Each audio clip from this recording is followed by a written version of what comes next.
दोस्तों, आज हम एक ऐसे शख्स की बात करेंगे जिसके बारे में कहा जाता है कि उसने भारत की खोज की और गोवा में उसके नाम की एक जगह भी है जिसे वास्को डी गामा के नाम से जाना जाता है। पर सवाल यह उठता है कि क्या सचमुच भारत खोया हुआ था? क्या सच में दुनिया इसके बारे में कुछ भी नहीं जानती थी? क्या वास्को डी गामा के पहले भारत में कोई विदेशी नहीं आया था? क्या भारत कोई खोने की चीज थी जो खो गया हो और वास्को डी गामा ने उसे ढूंढ निकाला? हजारों वर्ग किलोमीटर के भूभाग को वास्को डी गामा ने खोज लिया। क्या आपको यह हास्यास्पद नहीं लगता?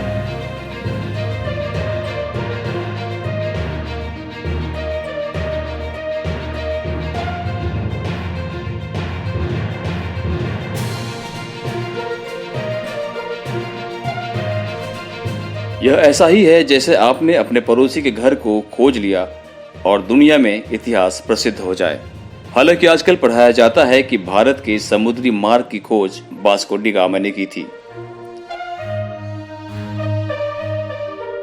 भारतीय बच्चे को हमेशा से यह पढ़ाया जाता रहा है कि वास्को डी गामा ने भारत की खोज की। पढ़ाया यह जाना चाहिए कि वास्को डी गामा ने यूरोप को पहली बार भारत तक पहुंचने का समुद्री मार्ग बताया। दरअसल पहले यूरोपीय देशों के लिए भारत एक पहेली जैसा था। यूरोपियन देश पहले अरब के देशों से मसालों की खरीदारी किया करता था, इसलिए अरब के देश के कारोबारी उन्हें यह नहीं बताते थे कि वे यह मसाले कहां से लाते हैं या कहां पैदा करते हैं। पर यूरोपियन इस बात को समझ चुके थे कि अरब के कारोबारी उनसे जरूर कुछ छुपा रहे हैं। ये कारोबारी अरब के उस पार पूर्वी देशों से ज्यादा परिचित नहीं थे। जहां तक सवाल भारत का है तो इसके एक ओर हिमालय की ऐसी श्रृंखलाएं हैं जिसे उस दौर में पार करना लगभग असंभव था, और दूसरी ओर तीन तरफ से भारत को समुद्र ने घेर रखा था। ऐसे में यूरोप वासियों के लिए भारत पहुंचने के तीन रास्ते थे।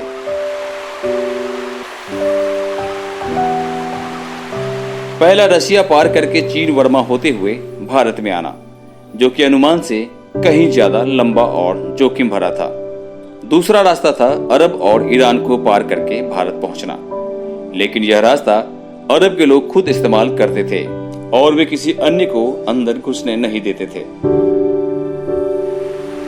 तीसरा रास्ता समुद्र का था, जिसमें चुनौती देने के लिए विशाल समुद्र था। बावजूद इसके यूरोपीय नाविक एक ऐसे देश की समुद्री मार्ग के खोज पर निकल पड़े जिसके बारे में सुना तो बहुत था, लेकिन देखा नहीं था। इन नाविकों में से एक का नाम क्रिस्टोफर कोलंबस था, जो इटली के निवासी थे। भारत का समुद्री मार्ग खोजने निकले कोलंबस अटलांटिक महासागर में भ्रमित होकर अमेरिकी द्वीपों की तरफ चल पड़े। कोलंबस को लगा कि अमेरिका ही भारत है। इसी कारण वहां के मूल निवासियों को रेड इंडियन के नाम से जाना जाने लगा। कोलंबस की यात्रा के करीब 5 साल बाद पुर्तगाल के नाविक वास्को डी गामा 8 जुलाई 1497 को 4 समुद्री जहाजों और 170 आदमियों के साथ पुर्तगाल के लिस्बन तट से रवाना हुए। पहले वो दक्षिण की ओर केप ऑफ गुड होप की तरफ निकले और 22 नवंबर को वहां पहुंचने में कामयाब रहे। इसके बाद वो अफ्रीका के तट के साथ साथ उत्तर की ओर बढ़े और रास्ते में व्यापारिक बंदरगाहों पर पड़ाव डालते गए। 14 अप्रैल 1498 को मालिंदी बंदरगाह पहुंचने पर उन्हें वहां के एक स्थानीय नाविक से भारत की ओर जाने वाली दिशा के बारे में पता चला। इसके बाद वास्को डी गामा का खेमा भारत की ओर चल पड़ा। वास्को डी गामा के बेड़े के साथ 3 द्विभाषीय भी थे, जिसमें से 2 अरबी बोलने वाले और एक कई बंटू बोलियों का जानकार था। बेड़े में वे अपने साथ एक पाषाण स्तंभ भी ले गए थे, जिससे वो अपनी खोज और जीती हुई भूमि को चिन्हित कर सकें। 20 मई 1498 को वास्को डी गामा केरल के कालीकट तट पहुंचे। कालीकट को मलयालम भाषा में कोलिकोट भी कहा जाता है। इस तरह वास्को डी गामा को भारत पहुंचने में लगभग 10 महीने का समय लगा। कालीकट पहुंचने पे वास्को डी गामा के दल की स्थानीय राजा से मुलाकात हुई। वास्को डी गामा ने राजा से व्यापारिक सहूलियत लेने की कोशिश की, पर उनके मुस्लिम दरबारियों ने इस काम में अड़चन पैदा की। क्योंकि पुर्तगाली ईसाई थे। अगस्त 1498 में वास्को डी गामा ने अपने देश की ओर वापसी का रास्ता पकड़ लिया, लेकिन वापसी का यह रास्ता विपरीत मौसम की वजह से काफी खराब रहा और उनके दल के आधे से ज्यादा व्यक्ति बीमारियों की वजह से मारे गए। लेकिन देश वापस पहुंचने पर वास्को डी गामा का जोरदार स्वागत हुआ, क्योंकि जिस काम के लिए उन्हें भेजा गया था वो उन्होंने पूरा कर लिया था। बाद में उन पर कई इनामों की बरसात की गई। दूसरी ओर वास्को डी गामा ने समुद्र के रास्ते कालीकट पहुंचकर यूरोप के शासकों, लुटेरों और व्यापारियों के लिए भारत पहुंचने का एक नया मार्ग खोज लिया था और यह खबर 1499 तक पूरे यूरोप में फैल गई। इसके बाद भारत पर कब्जा जमाने के लिए यूरोप के कई व्यापारी और राजाओं ने कोशिश की।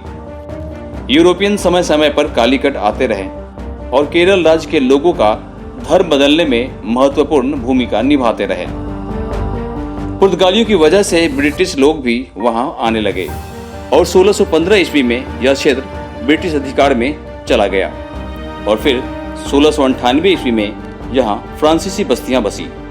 फ्रांस और ब्रिटेन के बीच के युद्ध के काल में इस क्षेत्र की सत्ता भी बदलती रही। बहरहाल इसके बाद वास्को डी गामा को 2 बार और भारत आने का मौका मिला। उन्हें भारत आने वाले समुद्री दल का मुखिया बनाकर भेजा गया था। उनकी इन यात्राओं से पुर्तगालियों का भारत के साथ व्यापार काफी बढ़ गया था और साथ ही साथ उनकी शक्ति भी काफी बढ़ गई। करीब 20 साल बाद वास्को डी गामा तीसरी बार भारत पहुंचे तो कुछ समय के बाद ही उन्हें मलेरिया हो गया और 24 मई 1524 को वास्को डी गामा की मृत्यु हो गई। लिस्बन में वास्को के नाम का एक स्मारक है। इसी जगह से उन्होंने भारत की यात्रा शुरू की थी।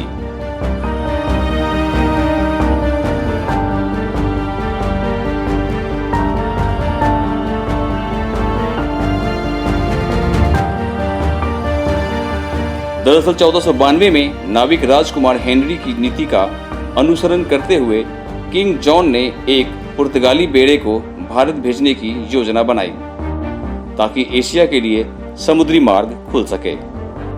उसकी योजना मुसलमानों को पछाड़ने की थी, जिसका उस समय भारत और अन्य पूर्वी देशों के साथ व्यापार पर एकाधिकार था। स्टावो डी गामा को इस अभियान के नेतृत्व के लिए चुना गया, लेकिन उनकी मृत्यु के बाद वास्को डी गामा ने उनका स्थान लिया।